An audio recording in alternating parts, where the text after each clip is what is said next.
오늘 아침의 말씀의 제목은 성경적 가정의 기초와 십자가입니다. 요즘 우리 사회에는 결혼에 대한 생각이 많이 변했습니다. 결혼뿐만 아니라 동거, 비혼, 결혼하지 않는다는 것입니다. 그리고 동성끼리의 결혼도 가능하다는 입장이죠. 이런 시대에 하나님을 믿는 우리 크리스찬은 결혼과 가정에 대해 어떤 태도를 가져야 하는가 하는 일은 중요한 일이 될 것입니다. 우리가 살다 보면 결혼은 꼭 해야 하는가? 결혼 제도는 언제 생겼지? 또 결혼 제도는 왜 생겼을까? 결혼 제도는 누가 만들었을까? 궁금할 때가 있습니다. 그런데 우리가 가진 성경은 이 결혼의 기원, 시작에 대해서 말씀해 주고 있습니다. 바로 오늘 우리가 읽은 창세기의 말씀이 바로 그 말씀인데요. 우리가 읽은 창세기 2장에는 하나님께서 최초의 사람 아담을 창조하신 이야기가 나오고 그 아담에게서 갈비뼈를 취해 여자를 만드셔서 최초의 가정을 이루신 이야기가 나옵니다. 우리는 이 본문에서 오늘 설교의 주제인 성경적 가정의 기초에 대해서 말씀드리기 전에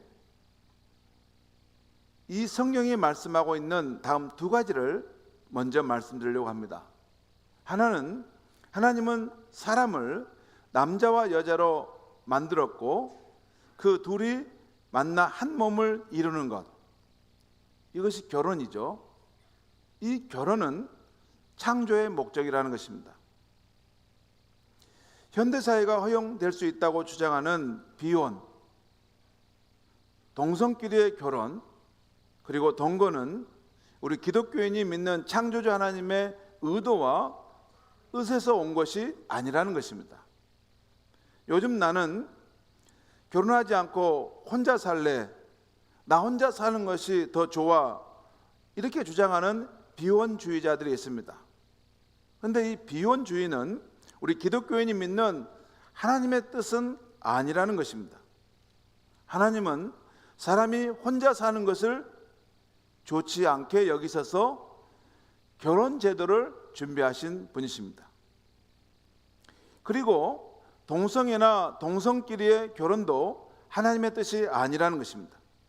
왜냐하면 우리 기독교인이 믿는 하나님은 동성을 배필로 만들지 않고 남자와 여자라는 서로 다른 이성을 만들어 가정을 이루게 하셨다는 것입니다. 아담이 혼자 사는 것이 좋지 않을 때 또 다른 아담, 남성을 창조하지 않으셨습니다. 아담과 다른 여자를 만들어 두 사람이 만나 한 몸을 이루게 하셨다는 것입니다. 그리고 또 두 남녀가 자유의사에 따라 잠깐 살다 헤어지는 동거도 하나님의 뜻이 아니라는 것입니다. 우리가 기독교인이라면 오늘 성경에 나온 대로 두 사람이 만나 함께 사는 삶에는 두 사람만의 뜻이 아니라 보이지 않는 가운데 역사하시는 하나님의 뜻이 있는가를 확인함이 필요하다는 것입니다. 오늘 창세기 2장 18절 이후에 아담으로부터 그 여자가 창조되고 또 두 사람이 만나 한 몸을 이루는 이 결혼의 과정을 보면 두 사람이 가진 생각보다 하나님의 생각이, 하나님의 뜻이 이 결혼을 준비하고 인도하신 것이라는 것입니다. 그래서 두 사람의 뜻만을 생각해서 만나 사는 동거하는 것, 그것은 하나님이 세우신 결혼 제도와 맞지 않는다는 것입니다. 또한 오늘 말씀하는 이 부분에서 우리가 눈여겨볼 두 번째 부분은 하나님이 지으신 인간은 하나님과의 인격적인 관계뿐만 아니라 다른 사람과의 인격적인 관계도 필요하다는 것입니다. 요즘은 우리나라도 이런 가구가 대세입니다. 여기에는 사회 환경적인 이유도 있지만 순수하게 나 홀로 사는 것이 편리하기에 홀로 사는 경우도 많습니다. 그러나 오늘 18절 말씀대로 우리를 지으신 하나님이 보실 때 사람은 혼자 지내는 것이 좋은 것이 아니라는 것입니다. 잠깐 어떤 목적을 위해 홀로 지낼 수는 있어도 인간은 다른 사람과의 인격적인 관계를 맺고 사는 것이 꼭 필요한 존재인 것입니다. 함께 고민을 나눌 수 있고 자신의 기쁨과 슬픔을 나눌 친밀한 관계가 있어야 건강한 삶을 살 수 있다는 것입니다. 여러분, 행복하고 밝고 명랑한 삶을 사는 사람의 주변에는 누군가 인격적인 관계를 맺고 있는 사람들이 반드시 있습니다. 그 인격적인 관계가 없는데 그런 삶을 살기는 어렵습니다. 몇 년 전 영국 적십사사의 조사에 의하면 영국 인구 6,500만 명 중에 900만 명이 외로움을 느낀다고 나와 있습니다. 그래서 영국에는 외로움을 담당하는 장관까지 임명했던 것입니다. 영국인들에게 가장 친한 동반자가 누구입니까? 라는 질문에 360만 명이 TV라고 대답했습니다. 한국도 마찬가지입니다. 혼자가 사는 인구가 점점 많아지고 있죠. 요즘 우리나라도 애완동물을 기르는 사람들이 참 많아졌습니다. 동물 병원들도 많아졌고 슈퍼마켓에 가면 개나 고양이에 대한 것만 취급하는 그러한 코너가 또 따로 있습니다. 어떤 여성분은 남편보다 개가 훨씬 더 낫다 이렇게 생각하는 분도 계십니다. 동물이지만 완전한 가족으로 여기는 것이죠. 진짜 강아지를 참 보면 귀엽고 즐거움을 줍니다. 그러나 여러분, 아무리 좋아도 그 수준이 강아지라는 것입니다. 어느 정도 외로움을 달래줄 수는 있지만 영혼의 깊은 것을 나눌 수는 없습니다. 인간의 고독에 대한 하나님의 처방은 강아지나 고양이가 아닙니다. 하나님의 형상으로 지음받은 또 다른 인간입니다. 그러므로 우리는 하나님과의 인격적인 관계도 중요하지만 함께 신앙생활을 하는 믿음의 형제 자매들과의 인격적이고 친밀한 교제도 중요하다는 것입니다. 특별히 여러분의 목자로서 고민합니다. 우리 가운데 홀로 사는 성도들이 여러분 주위에 있으면 더 많은 관심을 갖고 사랑으로 다가가 주시기 바랍니다. 그분들이 홀로 되었지만 우리는 모두 하나님 아버지 안에서 한 가족이 되었음을 알고 가족처럼 따뜻하게 대해주시길 바랍니다. 말도 내가 먼저 다정하게 건너주시고 전화도 가끔 한 번씩 해주시고 남성교회, 여전도회, 목장 모임의 일이 있을 때마다 더 적극적으로 꼭 초대해 주시기 바랍니다. 저는 조망권이 우리 공동체 안에 제일 높은 곳에 있기 때문에 모든 성도의 삶의 자리가 다 보입니다. 그런데 여러분, 혼자 신앙생활 하시는 분들도 제법 많습니다. 그리고 홀로 쓸쓸하게 고립되어 있는 성도님도 많습니다.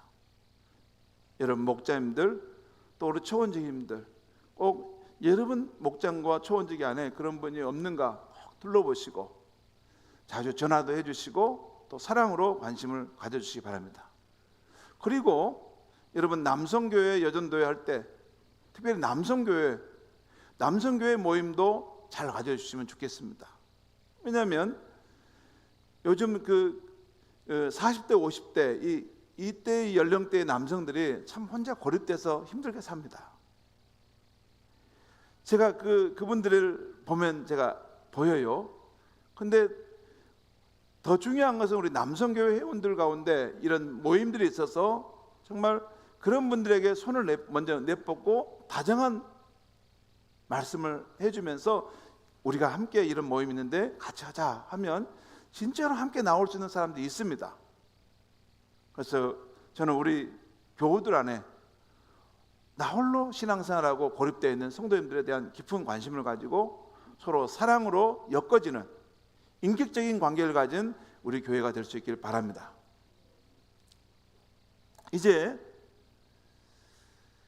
결혼의 기원에 대해 말하는 오늘 말씀을 통해 성경적 가정의 기초가 되는 세 가지 믿음에 대해서 제가 짧게 말씀드리겠습니다. 첫째, 우리 가정은 하나님이 주도하여 세우신 가정이고 하나님이 주인 되신다는 믿음입니다. 오늘 말씀을 보면 하나님께 최초의 가정을 세우기 위해서 활동하시는 장면이 나오는데, 특별히 오늘 21절과 22절에 나옵니다. 거기 보면 이런 내용이 나와요. 여호와 하나님이 아담을 깊이 잠들게 하시니 잠들매 그가 그 갈빗대 하나를 취하고 살로 대신 채우시고, 여호와 하나님께서 아담을 잠들게 하셨고 잠들었을 때 그로부터 갈빗대 하나를 취하셨다는 것입니다. 또 여호와 하나님이 아담에게 취하신 그 갈빗대로 여자를 만드시고 그를 아담에게로 이끌어 오시니, 여러분 여기서 이 모든 일을 주도하시는 분이 누구입니까? 하나님이십니다. 다시 말해서 하나님께서 주도적으로 나서서 두 사람의 만남을 인도하십니다. 오늘 말씀을 잘 보면 두 사람이 만나 가정을 이루기까지 그 두 사람에게는 모든 과정이 베일로 가려져 있습니다. 먼저 하나님께서 홀로 있는 아담을 보시고, 야, 아담에게 돕는 배필이 있어야 되겠구나 하는 생각을 하고 작정하십니다. 그 다음에 아담을 깊이 잠들게 하십니다. 또 그 여자를 한 생명으로 지으십니다. 이런 모든 과정을 통해서 두 남녀가 만날 준비를 해오신다는 것입니다. 여러분, 결혼의 출발이 너무 중요합니다. 두 사람만의 애정으로만 결혼하면 위험합니다. 둘을 만나게 하신 하나님의 섭리, 하나님의 역할이 있다는 것을 알아야 합니다. 외면상 보면 둘이 좋아서 결혼했지만 그 안에 하나님의 섭리가 있음을 발견해야 합니다. 그래야 가정이 건강한 가정이 될 수 있는 것입니다. 성경적 가정의 기초 두 번째는, 우리 가정을 세우신 이유는 서로 돕는 배필이 되어 하나님의 사명을 이루라는 믿음입니다. 먼저 두 사람이 서로 돕는 배필이 되라는 것입니다. 창세기 1장의 천지창조 이야기를 보면 하나님이 창조하신 것들은 다 보시기에 좋으셨습니다. 그러나 오늘 창세기 2장 18절에 나온 대로 여호와 하나님은 사람이 혼자 사는 것을 보실 때 그 마음이 좋지 않았습니다. 그래서 그 처방으로 돕는 배필, 그 짝, 배필은 짝이라는 것입니다. 짝을 만드신 것입니다. 특별히 돕는 배필, 여자를 아담의 갈빗뼈로 만드신 이유는, 여자는 남자와 동등하며 남자의 품 안에서 보호받으며 그 심장 가까이에서 사랑받으라는 의미로 그 남자의 옆구리에 서 있는 갈빗뼈로 나온 것으로 여성은 지음을 받았다는 것입니다. 여러분, 돕는 배필이라는 말은 한 사람으로는 부족함과 모자람이 있다는 것이죠. 그래서 그 부족함, 약점을 서로 보완해줘서 함께 온전하게 하신 것입니다. 그러므로 부부는 한 사람만으로 부족함을 알고 서로 도와가면서 살아야 하는 것입니다. 그것이 성경적 가정의 모습입니다. 그 다음은 그렇게 두 사람이 돕는 배필이 되어 이제 하나님의 사명을 이루라는 것입니다. 하나님이 우리를 돕는 배필이 되라고 하신 것은 그냥 두 사람만 알콩달콩 즐겁게 살라는 것이 아닙니다. 그건 세상 사람들의 가정관입니다. 창세기 1장 27절을 보면 하나님이 자기 형상을 따라 남자와 여자를 창조하신 후에 그 다음 28절에 이런 사명을 주십니다. 하나님이 그들에게 복을 주시며 하나님이 그들에게 이르실 때 세육하고 번성하여 땅에 충만하라, 땅을 정복하라, 바다의 물고기와 하늘의 새와 땅에 움직이는 모든 생물을 다스리라 하시니라. 이것은 하나님께서 두 사람이 가정을 이루어서 많은 자손을 낳아서 계속해서 번성하고 온 세상에 퍼져나가서 하나님의 통치하심을 나타내는 삶을 살아라는 것입니다. 이 하나님이 주신 사명이 믿음의 조상 아브라함 때에 오게 되면 내 후손을 언약 자손으로 세워서 하나님을 경외하는 신앙을 자손 대대로 전수하라는 것이 됩니다. 다시 말해서 부부가 돕는 배필이 되게 하신 것은 자녀를 낳고 그들에게 하나님 경외의 신앙을 가르치게 하려는 것입니다. 그래서 그들이 이 땅에 사는 동안 하나님의 영광을 위해 살고 하나님의 축복받는 가정이 되게 하시려는 것입니다. 이 축복의 유산이 자손 대대로 이어지게 하는 것이죠. 이것이 우리를 경건한 가정으로 세우고자 하신 하나님의 거룩한 뜻인 것입니다. 그러므로 우리 교회는 올해 연합 자손을 세우게 하소서라는 뜻을 따라 더욱 우리 가정의 복음화를 위해서 힘쓰고 우리 자손들이 하나님을 경외하는 언약 자손이 되도록 기도와 사랑으로 세워가야 하겠습니다. 성경적 가정의 기초 세 번째는 우리 가정을 향한 하나님의 목적과 뜻을 이루려면 가정에 반드시 십자가가 세워져 있어야 한다는 믿음입니다. 결혼은 사실 질그릇처럼 연약한 두 남녀의 결합입니다. 부부란 세월이 가면서 조금씩 알아가고 배워가는 관계이죠. 온전한 사람을 만났으면 문제될 것이 없지만 온전한 사람이 세상에 어디 있습니까? 연약함으로 시작해서 완성으로 가는 게 결혼입니다. 부부도 때로는 싸울 수가 있습니다. 살아가면서 싸움의 횟수가 조금씩 줄어들고 싸워도 가볍게 싸웁니다. 또한 싸웠다고 할지라도 빨리 화해하는 법을 익혀갑니다. 이런 것이 어떻게 가능합니까? 십자가가 답입니다. 하나님과 원수되었던 우리를 용서하시고 화해케 한 것이 십자가입니다. 사랑하기 어려운 사람을 사랑하는 것이 십자가입니다. 오늘날 우리의 가정을 깨트리는 것이 있다면 우리의 이기심, 자기중심주의라는 죄입니다. 이런 이기심이 결혼 전에는 드러나지 않지만 결혼하게 되면 내 이기심이 드러나고 충돌할 수밖에 없습니다. 이것은 부부만의 문제가 아닙니다. 부모와 자녀와의 관계에서도 나타납니다. 자녀도 그렇지만 어른된 우리들도 자녀들 앞에서 내 자존심을 꺾지 못하고 자녀와의 관계에서도 내 중심적으로 주장하고 설득할 때가 있게 되죠. 하나님이 축복하시는 성경적 가정을 깨트리는 이 자아중심적 태도를 극복하는 길이 무엇입니까? 십자가입니다. 예수님께서 더 크고 영원한 하나님의 뜻을 위해서 자기를 부인하고 십자가를 지셨습니다. 그처럼 우리도 자기를 부인하고 자기의 십자가를 지고 예수를 따라가는 것입니다. 마태복음 16장 24절에서 예수님 말씀하셨습니다. 누구든지 나를 따라오려거든 자기를 부인하고 자기 십자가를 지고 나를 따를 것이니라. 바로 이렇게 가정에서 누군가가 자기를 부인하고 자기 십자가를 지고 갈 때 그 가정에 하나님의 평화가 이루어지는 것입니다. 사랑하는 성도 여러분, 지금은 주님이 하나님과 우리의 평화를 이루시기 위해 십자가에 못 박히시고 피 흘리심을 기억하시는 사순절입니다. 우리의 가정은 화평합니까? 우리는 자기를 부인하고 자기 십자가를 지고 주님을 따르고 있습니까? 우리의 가정은 서로 돕는 배필로서 경건한 언약 자손을 세워가고 있습니까? 이 일을 우리 힘으로만으로는 안 됩니다. 순간순간 성령 하나님의 도우심을 구해야 하는 것입니다. 늘 깨어 기도하여서 성경적 가정을 세워가시기 바랍니다. 우리의 가정을 통해 세상이 하나님의 영광과 경건한 가정을 보게 되기를 주의 이름으로 축원합니다. 기도하겠습니다. 하나님 아버지, 이 사순절 넷째 주일 아침 우리에게 성경적 가정의 기초와 십자가라는 주제로 귀한 말씀 들려주셔서 감사합니다. 하나님 아버지, 우리 가정을 세우신 분은 하나님이시고 하나님의 주인이심을 인정하는 믿음으로 서게 하여 주시옵소서. 또한 우리를 서로 돕는 배필로 세우신 것은 자녀를 낳아 언약 자손을 세우라는 하나님의 사명이 있음을 알게 하여 주시옵소서.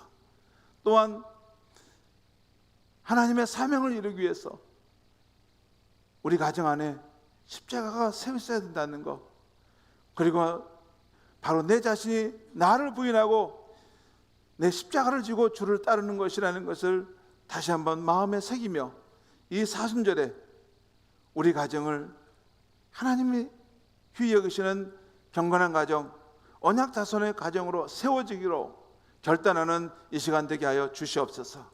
예수님의 이름으로 기도하옵나이다. 아멘.